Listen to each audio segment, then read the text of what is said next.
এই পরিবেশে এসে এক কাপ চা কেমনটা হয় এটা উপভোগ করতে হবে, তাহলেই বুঝবেন। এখানের যে ভাইরাল ঝালমুড়ি আছে এটা তো না খেলে হয় না। এই হচ্ছে নদীর সৌন্দর্য। এত কাছে এত সুন্দর জায়গা রাখে আমরা কেন তো দূরে যায় খুঁজি।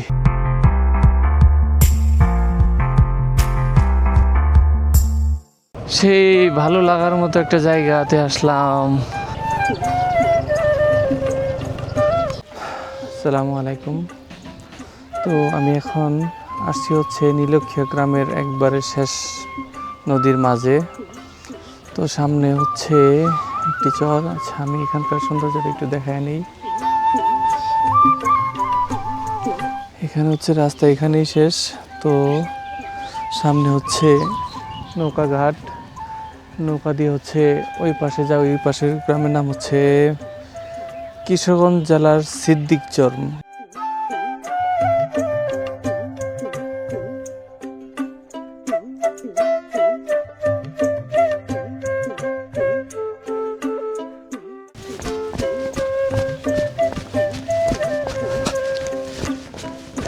এই হচ্ছে নদীর সৌন্দর্য। এত কাছে এত সুন্দর জায়গা থাকতে আমরা কেন তো দূরে যায় খুঁজি। তো দেখেন কত সুন্দর। এই দিক দিয়ে হচ্ছে জেলে মাছ ধরতেছে উনি।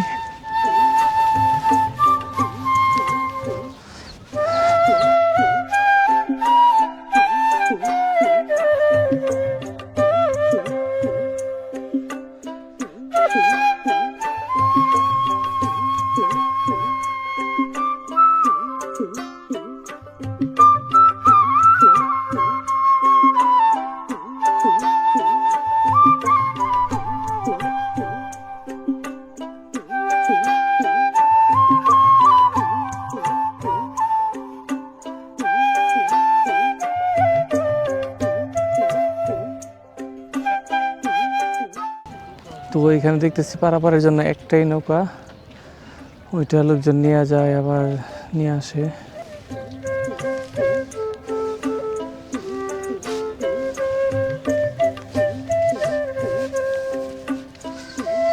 আসলে প্রকৃতি মূলত হচ্ছে গ্রাম, প্রকৃতি, নদী সব কিছু মিলিয়ে যখন একসাথে হয় তখন এর সৌন্দর্য বলে শেষ করানো যায় না, মানে বোঝানো যায় না যে কতটুকু সৌন্দর্য। এই যে পানি আস্তে আস্তে কমে যাচ্ছে।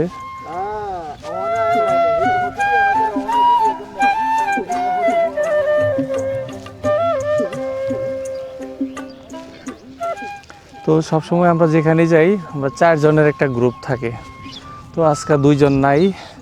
এখানে আসছিলাম হচ্ছে মূলত স্বপন ভাই একটা কাজে আসছিল। তো ওনার কাজ শেষ, তারপরে উনি বলতেছে এইদিকে নাকি সুন্দর একটা জায়গা আছে।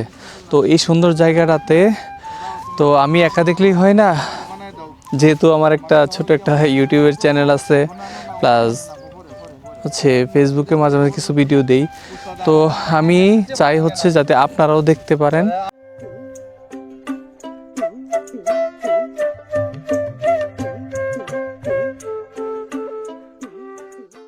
তো এই যে নদীর সৌন্দর্য উপভোগ করতে আসলাম যেহেতু, তাহলে আরেকটা মজার জিনিস দেখাবো। এটা হচ্ছে এইখানে চারদিকে হচ্ছে রসুন এবং হচ্ছে পেঁয়াজের জমি। তো এইখানে একটু যাই দেখি কি অবস্থা।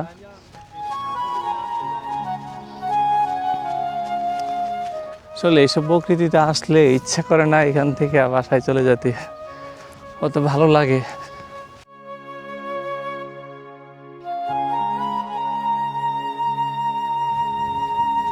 সত্যি অপরূপ সৌন্দর্য, অপরূপ।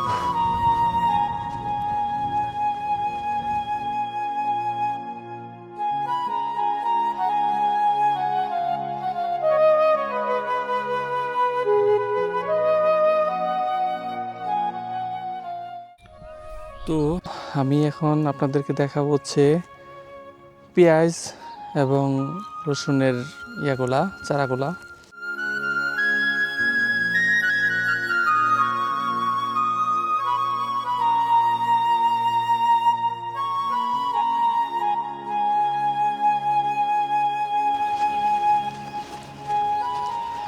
তো এখানের সৌন্দর্য বলে শেষ করা যাবে না।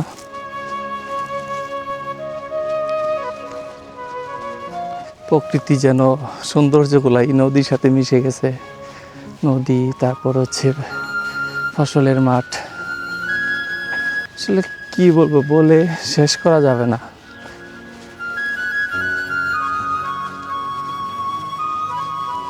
ভাবছিলাম সিলেট চা বাগান যাবো, তো আমি দেখতেছি চা বাগানের থেকে সৌন্দর্যটা এখানে আরো একটু বেশি।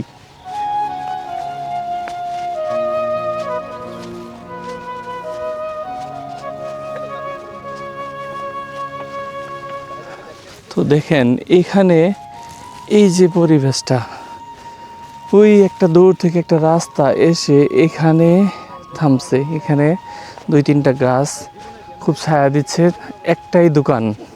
আর হচ্ছে এদিক দিয়ে মানুষ নৌকা পারাপার হচ্ছে, নৌকা দিয়ে পারাপার হচ্ছে। তো একটু অনুভব করে দেখেন যে সৌন্দর্যটা আসলে কতটুকু।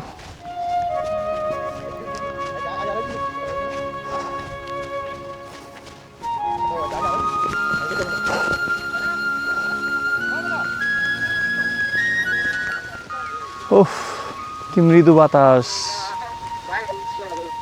খুবই ভালো লাগতেছে, তাই না?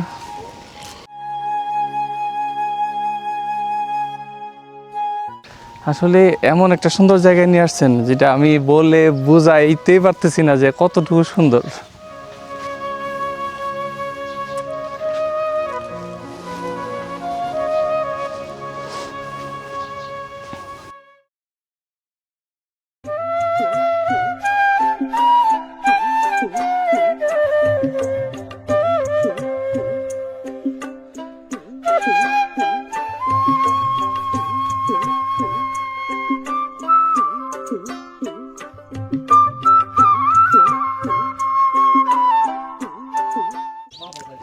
এখানে এসে এখানের যে ভাইরাল ঝালমুড়ি আছে, এটা তো না খেলে হয় না। যার কারণে আমরা এখান থেকে ঝালমুড়ি খেলাম, আবার চা খাবো, আর অনেক কিছু আছে ওনার দোকানে। আর এই পরিবেশের কারণে আপনি এখানে এসে একটা চকলেটও যদি খান, তাও আপনার স্বাদটা মনে হবে অনেক বেশি বেড়ে গেছে।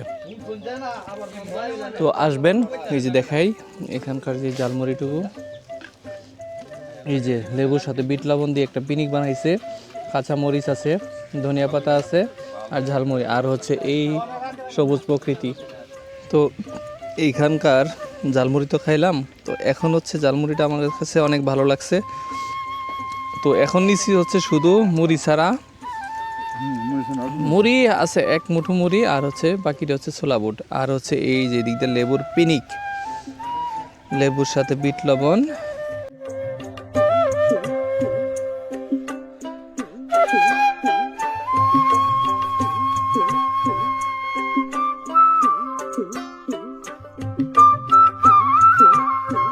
তো এইখানে আমরা ঝালমুড়ি খাইলাম, ছোলা বুট খাইলাম। তো এখন হচ্ছে এখানের চা, রং চা।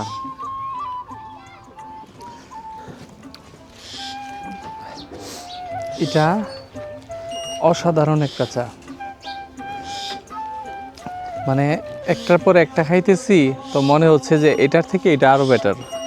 তো আসলে চাটাও অনেক ভালো। তো ঝালমুড়ি খাওয়ার পর একটু রেস্ট নিয়ে যখন আপনারা চা খাবেন, তো এই পরিবেশে এসে এক কাপ চা কেমনটা হয় এটা উপভোগ করতে হবে, তাহলেই বুঝবেন। তো এই সুন্দরী পরিবেশটা রেখে আসলে যেতে ইচ্ছে করতেছে না, তবু যেতে হবে। তো পরে অন্য আর একদিন এখানে আসবো ইনশাল্লাহ, আবারও কথা হবে। তো সকলে ভালো থাকেন, আসসালামু আলাইকুম।